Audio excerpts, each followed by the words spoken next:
Olá, meus queridos irmãos, que a graça e a paz do Senhor Jesus, o amor do nosso Deus, a comunhão do Santo Espírito do Senhor esteja com todos vocês, estejam comigo, esteja com todos nós. Seja você muito bem-vindo na nossa Sala da Esperança nesta manhã, essa manhã de quinta-feira, o Encontro Eterno. A lição que nós vamos estudar hoje, nós temos uma mensagem, queridos, que Deus quer que eu venha conhecer, você venha conhecer, porque é uma mensagem incrível, é uma mensagem espiritual, é uma mensagem que é santa, é a mensagem de Deus que vem confortar o nosso coração, vem confortar a nossa mente com esta mensagem confortadora do encontro eterno. Tá? Eu quero orar com você neste momento para nós entrarmos nesse assunto que é tão importante. Nosso Deus querido, nosso Pai, os meus irmãos e eu estamos neste momento estudando a Tua Palavra. Pedimos ao Senhor para que ilumine a nossa mente para compreendermos, ó Deus, de forma tão esclarecida conforme a Tua vontade, que a Tua Palavra seja para nós. Em nome de Jesus oramos. Amém.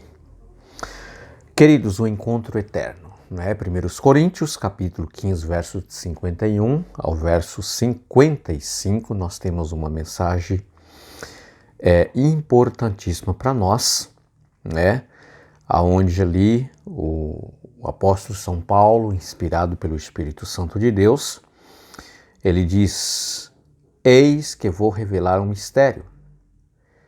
Nem todos dormiremos, mas todos seremos transformados num abrir e fechar de olhos.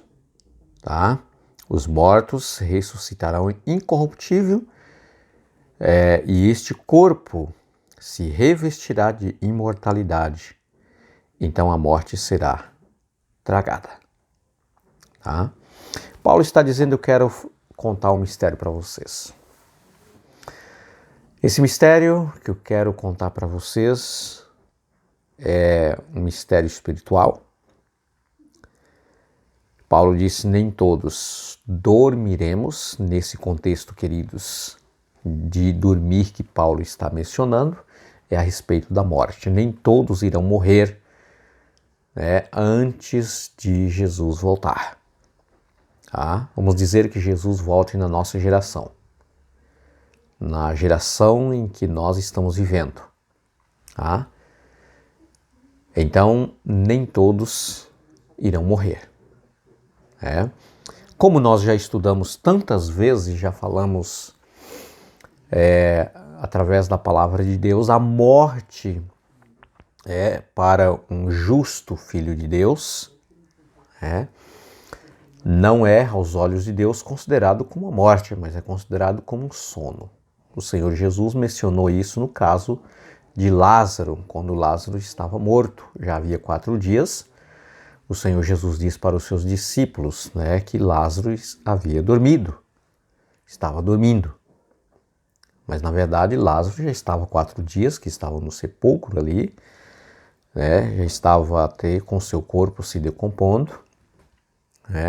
A própria irmã de Lázaro disse: olha, já cheira mal. Mas para Jesus ele estava dormindo. Tá? Por isso que Paulo está dizendo: nem todos dormiremos, mas transformados seremos todos. Tanto os mortos que morreram em Cristo Jesus, como os vivos que estão em Cristo Jesus também, quando ele voltar.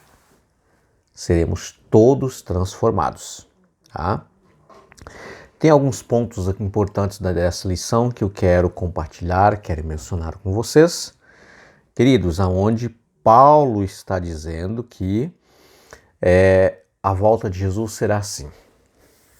Ao ressoar da trombeta, Cristo Jesus virá. Nós estudamos isso ontem. O Senhor Jesus virá pela segunda vez. Os mortos em Cristo serão ressuscitados e transformados.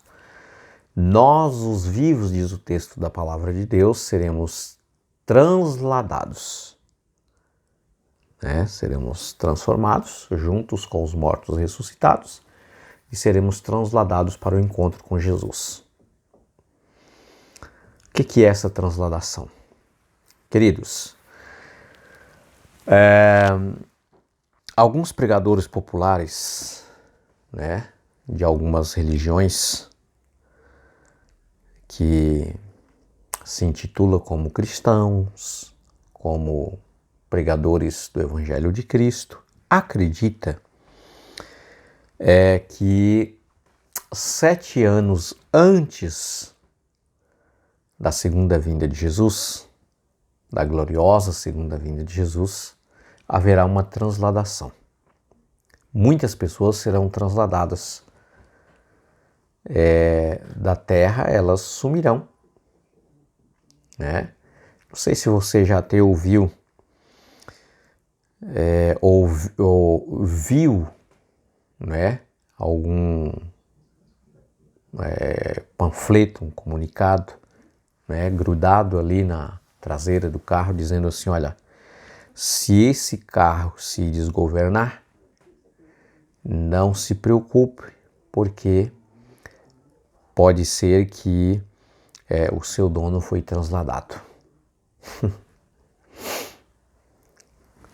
Eu começo a pensar que Deus, nesse caso, seria muito irresponsável de transladar alguém, um motorista que está conduzindo, sendo condutor de um automóvel, em meio a uma grande, vamos dizer assim, um grande congestionamento de automóvel. E Deus, então, ele pega esse motorista e translada ele para o céu e deixa o carro se desgovernar, ali se chocando com outros carros e até mesmo causando acidentes ou vidas que seriam ceifadas ali por causa de acidentes desse. Imagine só um Deus desse. Um Deus que faz tudo, age com tudo com decência e ordem, se Deus vai fazer um caso desse, uma situação dessa. Mas eles acreditam sim, que em um dado momento, esse carro poderão ficar desgovernado, porque Deus transladou esta pessoa e ela, esse motorista, e deixou apenas a roupa dela ali dentro do carro. Tá? Ou pode ser que o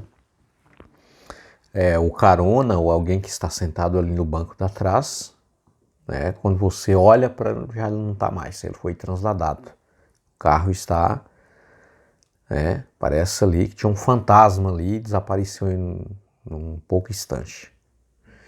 Queridos, esse tipo de ensinamento, esta crença, esse tipo de fé é antibíblica, tá? Sem fundamento, sem base bíblica para podermos depositar a nossa fé ou credibilidade em tais ensinamentos, tá?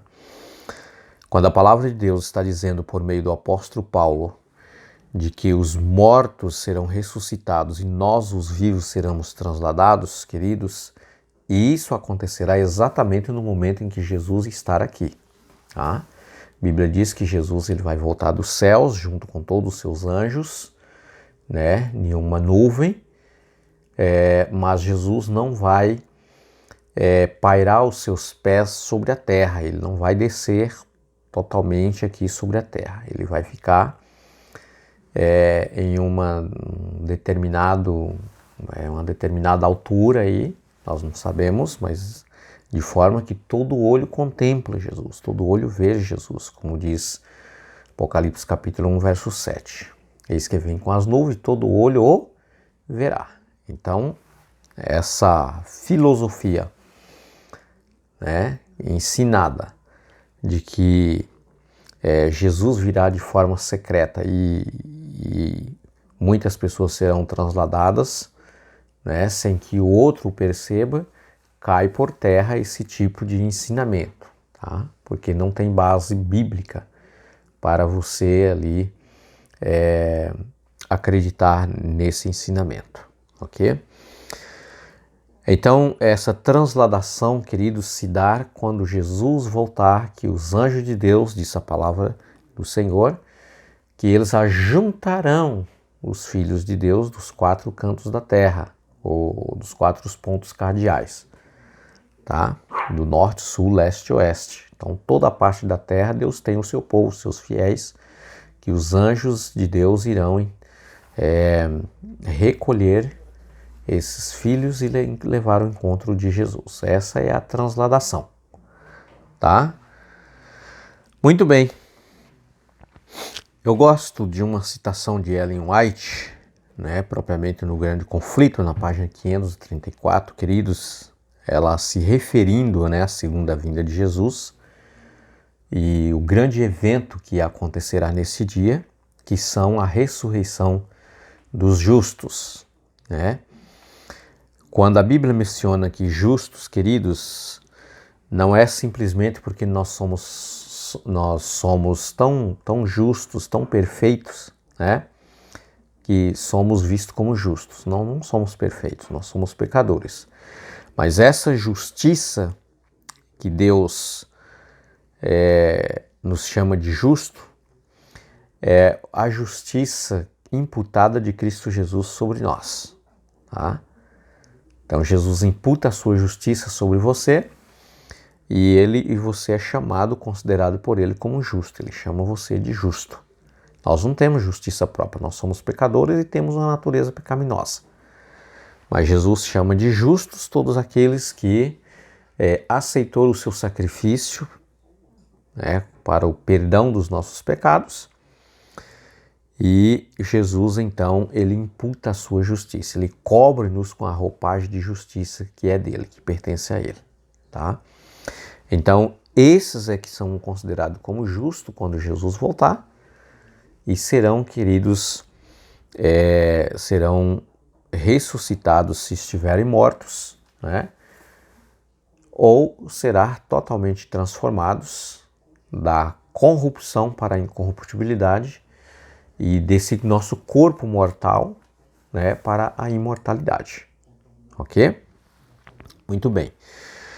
Então, eu gosto aqui dessa citação de Ellen White, né, que ela diz assim que nesse dia os corações das mães se transbordará de alegria quando o próprio Jesus ressuscita os seus filhinhos, suas criancinhas, né, que muito cedo foram ceifados pela morte, e então os santos anjos vão pegar essas crianças e entregar nos braços da sua própria mãe, tá? E dali para frente essa criança agora, ela vai ter aí o processo do crescimento, do desenvolvimento, tá? Até ela se tornar uma pessoa adulta, tá? E viverá para sempre. Queridos, esse dia está chegando, tá? Esse grande evento está para acontecer, muito próximo, muito perto. Como nós estudamos na lição de ontem, na verdade nós estamos vivendo, né, ao sonido da 7ª trombeta, tá? Que ela começou a ser tocada desde ali 1844, quando Jesus entrou no lugar santíssimo, né? O céu se abriu, tá? E foram vistos, diz o Apocalipse, foram vistos a Arca da Aliança. Ou seja, Jesus, ele estava entrando no lugar santíssimo do santuário celestial para começar uma segunda fase, né? A segunda fase aí do seu ministério, que é o juiz investigativo, tá? Nós, a partir desse momento, né, de 1844 para cá, estamos vivendo nos últimos tempos. Tá? Então, das sete trombetas, a nossa geração está vivendo agora, queridos, né, o toque da sétima trombeta. Queridos, um conselho para mim, um conselho para você. Esse é um momento que nós não podemos brincar de ser cristão, brincar de religião. Como diz o ditado, estar com um pé na igreja e um pé pro lado de fora, tá? Nos dias de culto nós somos bons crentes na igreja, nos dias que nós estamos fora da igreja, no nosso trabalho, nas nossas atividades, na rua, enfim, nós estamos viajando, cuidando dos nossos negócios, aí nós não somos cristãos. Nós agimos como o mundo age, comemos como o mundo come, vestimos como o mundo veste, bebemos como o mundo bebe, né? Vamos às festas, né? Assim como o mundo, né, usufrui. Claro que não tem nenhum pecado, nenhum erro você ir numa festa, desde que essa ofereça honra e glória ao Senhor Deus, tá? A partir do momento que eu vou alegrar em uma festa onde Deus é desonrado, onde o nome de Deus muitas vezes é debochado, aonde ali tem um monte de bebidas alcoólicas, né, com pessoas se embebedando, com pessoas perdendo a consciência, fazendo tudo, né, aquilo que não é da vontade de Deus. Então, queridos, esse não é o lugar aonde você que está esperando Jesus voltar, aonde você que está vivendo ao toque da sétima trombeta, está realmente se preparando para esse grande evento que é a volta de Jesus, e nós estamos misturados com o pecado, né, de Sodoma e Gomorra, como foi no passado, porque não é diferente nos dias que nós estamos vivendo, queridos. Desculpa que eu estou aqui trazendo para vocês, mas eu estou trazendo com base na palavra de Deus. O nosso mundo hoje está vivendo exatamente a Sodoma e Gomorra que foi destruída, queimada com fogo e enxofre. Tá? E nós precisamos tomar muito cuidado para que nós não estejamos alegrando com o pecado de Sodoma e Gomorra. Tá? Nós não podemos. Como cristãos que estão esperando Jesus, que estão esperando, aguardando os nossos entes queridos sair do sepulcro, queridos, glorificados para a eternidade com Cristo Jesus, vivendo e gozando do pecado de Sodoma e Gomorra que o mundo está oferecendo hoje, não são aqueles que serão transladados para encontrar com Jesus, tá? Nas nuvens dos céus. Por essa razão, eu apelo neste momento, em nome de Jesus, o coração de vocês, através da leitura da nossa lição, que ela quer passar para nós, queridos, é exatamente isso. Nós precisamos de nos prepararmos para encontrar com Jesus. Tá? Nós estamos no mundo, precisamos misturar com as pessoas, pregar o evangelho, ensinar, né, o caminho da verdade, mas nós não podemos misturar com o pecado. Isso é totalmente diferente. Nós precisamos, como sal, misturar com pessoas e não com o pecado. Não podemos compactuar com o pecado, com a Sodoma que estão vivendo hoje. Então, que Deus abençoe a sua vida, que Deus te dê um ótimo e abençoado dia. O meu desejo é que o Espírito de Deus esteja te iluminando, e a mim também, todos nós, e com a graça de Cristo Jesus, nós possamos ter esse encontro eterno com o nosso grande Deus. Um abraço a todos, fique com Deus, até logo, amanhã estaremos de volta na nossa sala. Amém.